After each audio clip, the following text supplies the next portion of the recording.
You are now tuned in to the Project 365 experience.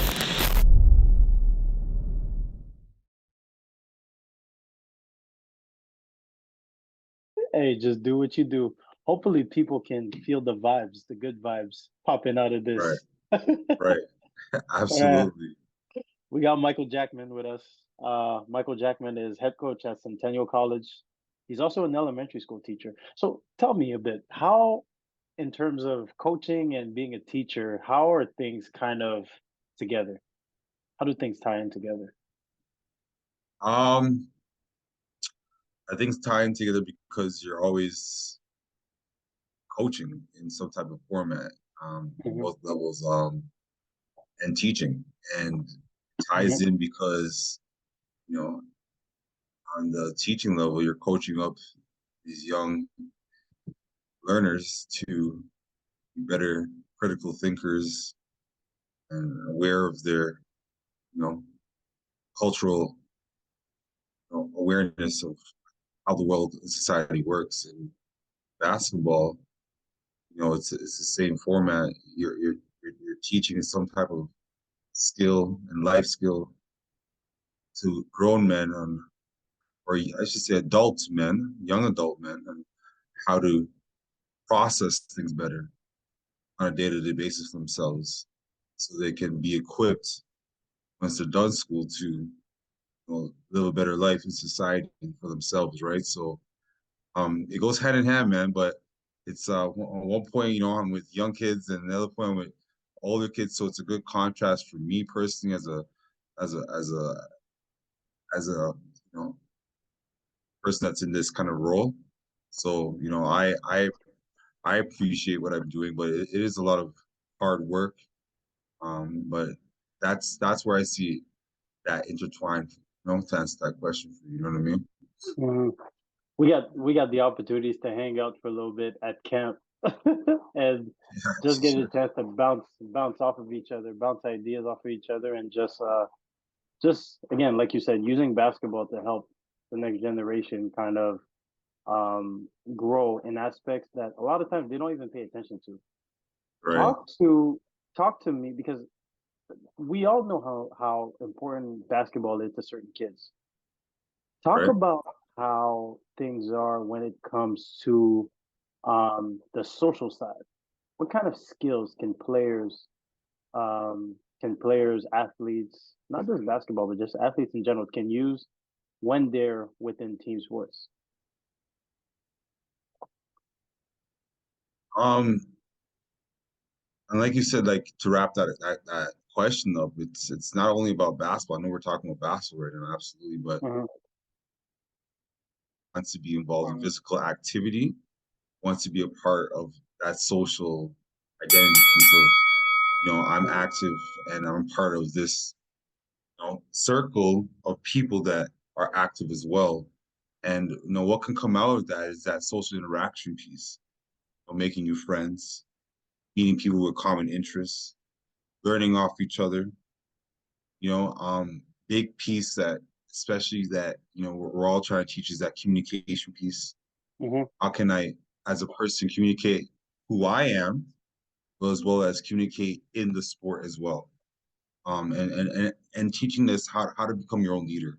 I think in that social aspect, a lot of those characteristics kind of prevail and really are, the important things that are seen. But at the end of the day, it's about just that interaction piece and finding how to, be seen and be heard in a way, right? Um, in whatever format as an individual chooses to be and chooses to do that in, right? But that's where I see the social piece really, what people can get out of being active, right? And being physically active in whatever sport we choose Yep. So you were an athlete yourself, to. Hmm. and now you're in a situation where you helped over 30 athletes in the past 3 years to receive scholarships Hmm. to play at either the university, post secondary, let's say post Right, secondary. You got all right. that opportunity. How has being a player shaped how you coach? And well, me as a player, I was a loose cannon in the right ways, if you get what Yeah. I mean. Just always a deer in the headlight, just very passionate, very emotional, um, very leader oriented. Knew how Hmm. to communicate at a young age, the right Hmm. way to my teammates to get the right things out of them. Yep. So, going to coaching and try to help these athletes, you know, you find those ones that have some of those characteristics you had as a player, and then you hold on to those guys, because when you hold on to those guys, you can hone them into, selfishly you, but a better you, because you know where you went wrong as a player, good and bad, right? And what you can do for this athlete that you see, similarities of that passion that you had growing up. And that's what I do. Like I try to, if it's not recruiting all my athletes, I try to at least find something in my athletes that I used to see in myself. So I have those relatable stories, right? Relatable Hmm. experiences that we can talk about and share. But that's what I definitely do, man, because when you find those guys that have that underdog and personality and perseverance and resiliency that you can see they kind of want to kind of come out of them. I'm on those guys because that's who I was as a player. And as a coach, I try to really coach everyone to that level. But we know, man, everyone Yeah. gets like kids nowadays think it's easy at this level. It's not, man, because it's technical, man. It's technical at this level, and the prep level is very technical, and you got to figure it out as well, because you want to help those kids that are ready to be taught technically how to do the right thing structurally, right? So it's a huge learning piece, man. But you know, we hope, man. We hope and always pray that we can do good in everybody, right? But For that's where I sure. see myself, man, as a player, For man, sure. For coming out of sure. these kids. Yeah, For sure. And we had a couple of basketball conversations while we were at camp, and you yeah, know, yeah. you're going into year 4 at Centennial, if I'm not That's mistaken. right. Yeah, year Year four, 4? year Okay. two as a head coach. Yeah. Okay, 2 as a head coach. Okay. Hmm. So you're also in a unique situation here where a lot of times you have to, I'm going to use the word sell. You have to sell players on your vision Yeah. and get them to kind of like get that belief ultimately into what you're doing and to help them get to the next level. Talk about how you approach, and recruiting is one of those things. Talk about how you approach talking to people about your program and what you can do for these athletes. Yeah. Well, But and for I, people and correct me if I'm wrong before we go into this. Um, Talk to people a little bit about your current situation right now, why it's so unique. oh, 100%. Yeah, like I'll start with my current situation. Right, why it's so unique is because we're taking a lot of top talent that was either at the prep level, try to go JUCO in the States, and are coming back, four past champions in different divisions and coming to play. Taking guys that probably were rotational guys, 8 and 9 at some top prep schools, looking to play. And just those underground gems. And my program's unique right now because we have a lot of high level coaches, Hmm. coach U play, CBL levels as well. And this our structure and our culture that we're building in there in our environment is just very unique in what we're doing. And we have a lot of our players that are U Sports eligible, just didn't have that U Sports skill set consistently. And we're just building that up. And our players know in 2-3 years you're out. You're out. We're not keeping you longer than that. So we're really trying to hone down guys that really, really ultrally were 6'5", 6'6", were guards and wings. And real honestly, in the OCAA and CCAA, guys that are 6'6", 6'7", they're post players. So having a unique program where I'm taking guys that were at that peak of that prep level or high school level, or you know maybe thinking that they could have had that experience at that JUCO level or in the States level, and coming back and playing, 6'4", 6'5" at guards and wing positions. I mean, man, that the sky's the limit for Hmm.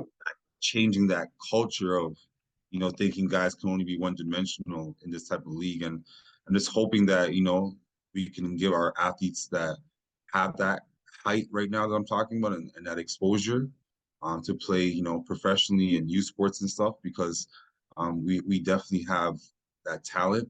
But, we definitely need them to play up to their talent and abilities as well, right? So that's always the kicker, right?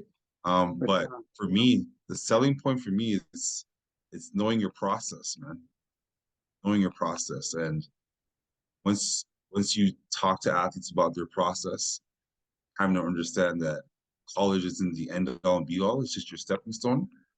It creates a lot of circulations in a lot of people's minds, because Yep. they start thinking about, all right, if I take these 2 years to develop my skill set, I'm not sitting on the bench, then I can become a better player and human at the same time. Because I can learn how to do school properly at a slower pace, and you know have some good competition and some good film. And if I really am a university athlete and I show it, you know, I'll get pushed that way, right? So Hmm. that's always my selling point. Um, and I really attack the characteristics of athletes that are trying to understand their process and not trying to fight it, because Yeah. the ones that fight it, I always say don't waste time. That clock's ticking, man. That 5-year clock ticks, man, and Yeah. it ticks quick. It ticks quick. Hmm. Really does. And you got to really make that 5-year choice decisively and intentionally, and bet on yourself, yeah, but make sure that bet's the right bet. And that's how I just talk to athletes. And I never, and I always tell people, you never want to discourage athletes from chasing their goals, because that's who we were as athletes. And as a coach, you always make sure that you let them know that they have the opportunity to do that, but know their process, know your process truly, and attack your process the right way. You're right. You're right. And it's like there's a dangerous. I find it so dangerous to underestimate people. Like I'm a people believer. I just believe it. And to a fault. I think there's optimism in the way I approach things. I approach life just in general, and Right. like it's pretty dangerous when you kind of try to limit people. Mm-hmm. And I think we're talking about our coaching experiences, and I think for me, and part of it is in sports, part of it is growing up by adults and all that kind of stuff. Yeah, yeah, yeah. I've always been told what not to do. Right. So a lot of times I approach situations and allow people to just be creative. And a lot of times it messes people up because there's certain, I'm going to call them system players, that if you don't give them that structure, they don't know how to play outside of the structure. Does it ever happen to you that you have to encounter athletes like that? And how do you approach coaching those guys? Man, like coach, players will tell you, man. I let them play, man. I'm just the way you're talking, so I'm not in my head, because I'm like, yeah, because you gotta let people be creative until they mess up. Like I always say, if Mhm. you're gonna take that man shot, you better be the man in that moment. You better be the man Mhm. in that moment. So, and that's where the Right, creativity comes in for me, right, right?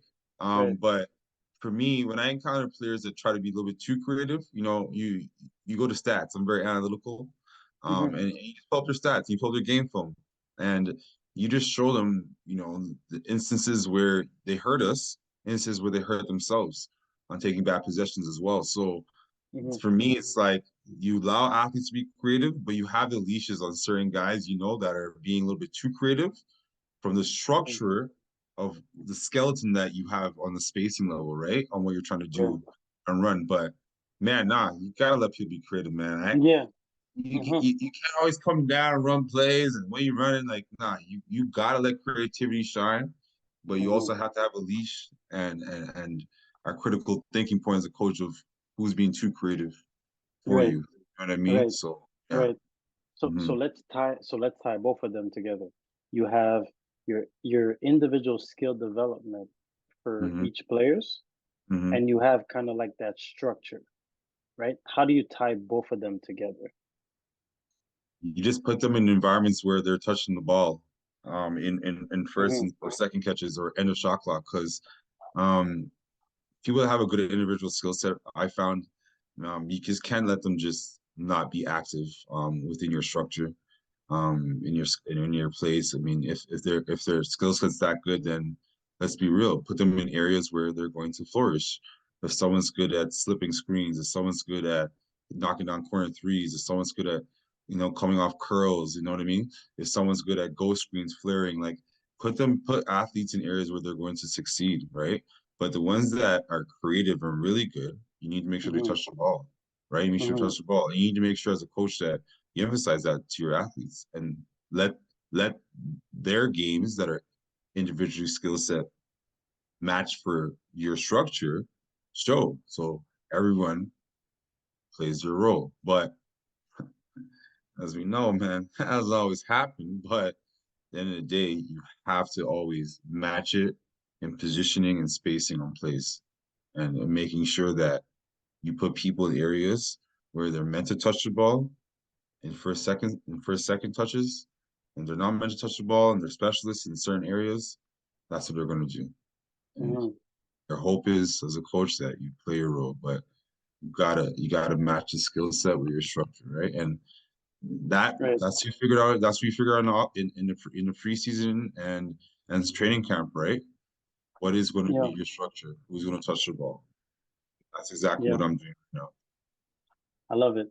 I Mm, think I think I think there's a lot of components to basketball, and I'm gonna go in a different direction with you. A lot of times people talk about, skill development, what reads to make in the pick and roll, what reads to make on closeouts, what reads to make with the ball. Talk about how you develop good off-ball players. mm. For me, I develop all players by, talking to them about reading the movement of where defenders displacement is, how they're guarding you, and where you're going to displace them in your So give spacing first. so You give know, me a cue. Give me a cue. If I'm um, somebody who's in the corner, right? And I so have a defender that is, between me and the basket and maybe around the block. What are you right, telling him to look out for? right. So I'm telling him to look out for a few things. If I know that the play is going off a slot screen and roll, where my point guard is going middle, or either making sure you're drifting to the 45, or if your defender's still between you and the basket and kind of in that low corner button area before the 45, you need to be cutting, face cutting. So playing Hmm. off the ball like that and just reading where the spacing of your defender is. But I'm Hmm. also telling him to don't clog the space. Make sure you Hmm. keep the space because if you're if you're good enough to play off the ball, then you need to be working with the jab series and making your move off that. So I'm Yeah, we always talked about about that. that. Yeah. Yeah, I'm always about that jab, man. I'm about the jab and then looking at your secondary defender and what you're going to make your move on. Because if you're good enough to make your move on the first guy, it's about the second guy is going to be for you. But I talk a lot about just displacement of your defender and knowing where to go in space Yeah. for yourself to attack Hmm. and just understanding when it's good to cut or when it's good to drift up and stay down. It's huge for me. So I'm hearing you talking like, Timing. Yeah. for sure, for sure. I'm hearing you talking like, um, for players to develop an understanding of each other in the game, right? How do you go about kind of building cohesiveness? Like, do you start off beginning of the season, maybe you do more ones, twos, threes, and build that way? Or is it more about just them just playing more 5-on-5 with certain rotations to be able to develop that kind of chemistry? Yeah, I know definitely. I think for me as a coach, even last year and just doing what I have to do, I think it's a mix of both. I Hmm. think it's a mix of you keeping a competitive level on whatever you're doing on a skill development, for doing what we call chaotic shooting. If it's first to three, we're doing group shooting. First to 45, first to 21 on threes. Just making sure that there's a competitive level that everyone feels, and there's a level of care, right? There's a level of care to compete, level of care to make a shot. I think that's huge for me to build a cohesiveness to see how much each of them care enough to drive each other Yeah. on team stuff. And then I always got to play fives, man. You got to see what the dogs are, man. I see what the dogs are. I don't believe on these coach. I don't believe on as a coach like holding back on not playing up and down. Hey, it's good cardio, good conditioning. Yes, you gotta keep it structured. No 4-minute games, right? Things of that nature. But gotta have guys compete, man. Because I've learned from coaches and trainers that taught me as well as that KYP, right? Knowing your personnel. How as athletes are they going to know their personnel if they're not always competing on reps and doing things with each other, right? Right. And then how as coaches are we going to better know our personnel if we're not seeing it more consistently as well? What we got to get better at. So that's huge for me, man. But it can't be one or the other. It has to be a mix of both. For me personally, though, as a coach, but one doesn't outweigh the other. But the 505 piece is definitely more structured. For me, it's always been an end of practice kind of thing, right? End of practice. We got to steal a page out of the Coach Mike Jack book. Talk to us about the chaotic shooting. That's a drill that I think could help a lot of people because we did talk about that one and I really liked it. Oh yeah. No, for sure. Man, chaotic shooting. Like, don't get it wrong. Like, this is just me not reinventing the wheel. Things have been taught to me as well. So, you just have a lot of transition points and spots where you're simulating where your plays and sets are going to come out from. So for me, a lot of my plays and sets come out from the 45, the slot lane, the corners, just as a stationary three, and a DHO, right? So all that are all the spots that we do. And guys must rebound and pass each other and switch sides consistently. So they're always getting reps on both sides. So I always tell myself and other coaches that, you want to make sure that whatever you're doing structurally for your drills are based on actual plays and sets and structure that you're going to have in an actual game format. Or does it make any sense? That's big. Doesn't make any right sense. Doesn't make any sense, right? That's big Like right there. if you ever taught your guy to fucking sorry for my language, like dribble down twice, two hard dribbles, right? 2-pound dribbles to a shot, like you can't expect them, or 2-pound dribbles to a floater. You haven't worked in that in practice and skills, so don't put that in the game and to make that, right? Like there's a lot of things, right? You know what I mean, that you gotta really hone in on. But that drill is what I love, man. I love that drill. I love that So drill a like lot. that's a big point what you're saying. Like because I think a lot of drills have to relate to how you're gonna play. If 100%. you pay attention to, for instance, if I have a set where I have three guards and I have two bigs, and my two bigs are at the free throw line, doesn't really make sense for me to practice catching the ball on the wing, two dribble going to the middle. I probably got to dribble to the baseline, all those little things like that. But again, Right. like you're saying, it's about how many reps we can replicate as coaches in our practices that translate to what they're going to see in a game. 100%. So let me ask you this: what is the, if you have to pick one skill that you think every player would need, what do you think it is? Man, it's funny, man. Glad you asked me that question because, all my friends always knock me for my podcast and stuff, but I listen to a lot of NBA NCAA podcasts, on my drives and online and things. But the word I've been hearing a lot is escapability. And I don't know if that's one specific skill set or learning how to be in your bag. A lot of athletes are very one-dimensional. They can't utilize their performance and the utility of their movements if they don't have escapability, right? I can't only be good at shooting. I got to be able to pump fake, sidestep. I got to have Mm, escapability in my game. So the biggest thing I think for athletes is learning how to have escapability, because you can really be owned on just being one dimensional when you get to the next level, especially post secondary. If a coach, like you said, doesn't see your individual skill sets, matches the creativity that you need to have.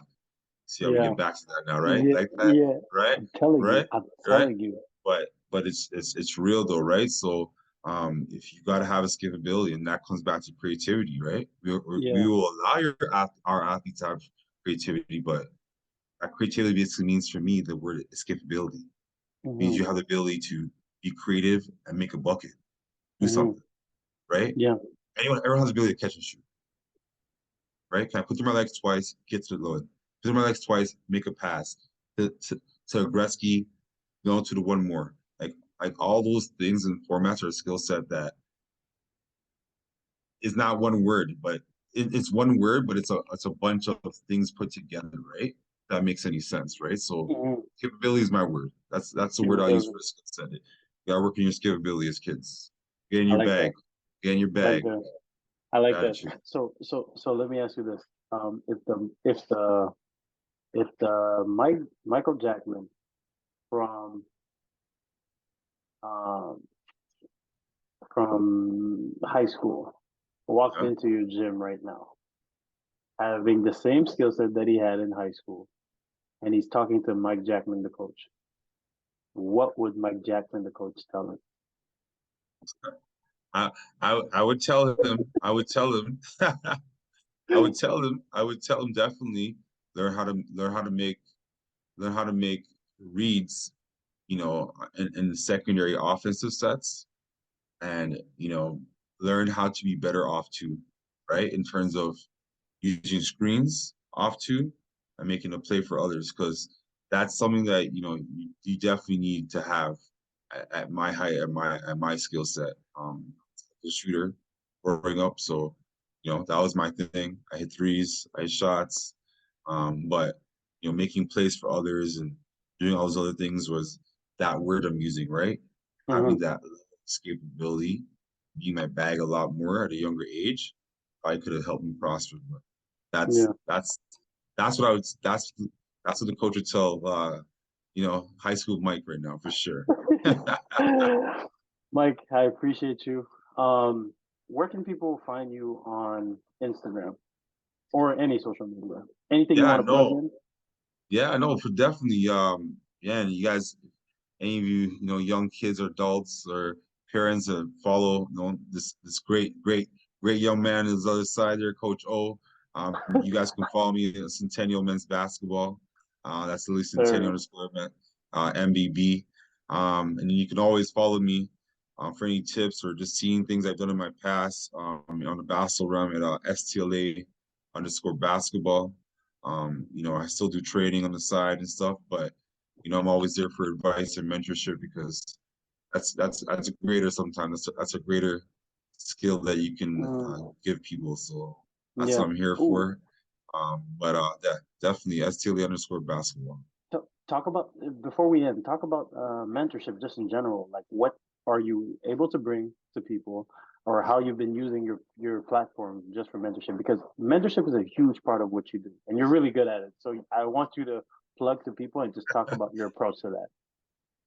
No, I appreciate that, man. I think this is a person, like any other coach or human, we've all been through our own life experiences. And I think just having that relatability to your athletes that were past, that still want to connect with you, I think is some of the most precious moments you can share with them, and you can have as well as a coach, because that connection, that means that they need that bond. You need to understand. They want to figure out things. So I'm just always here just to give real life experiences, real life thoughts, real life words, just to help people, get through that mental strain they may have, or think that they have, right? Because sometimes you need to talk to someone that can relate to you. So being a coach athlete or an athlete's coach or where however you want to say it. I'm just here to just relate to people that see me as keeping it real, and not sugarcoating things, right? So Yeah, sometimes tough love is the best love, as they say always, right? So, yeah. 100%. Coach Mike Jackman, appreciate you. Thank you for making the time. I know you're very busy. I'm gonna let you get back to what you're doing. Keep doing what you're doing. Keep letting your athletes and your students be creative. Those Everybody you get to impact, man, is really lucky to have you. So keep it up, my friend. Happy that I got the chance to chop it up with you over the pen, and we'll definitely keep talking. Most definitely, Coach O, man. I appreciate, man. Appreciate this time, man. God bless. Take care.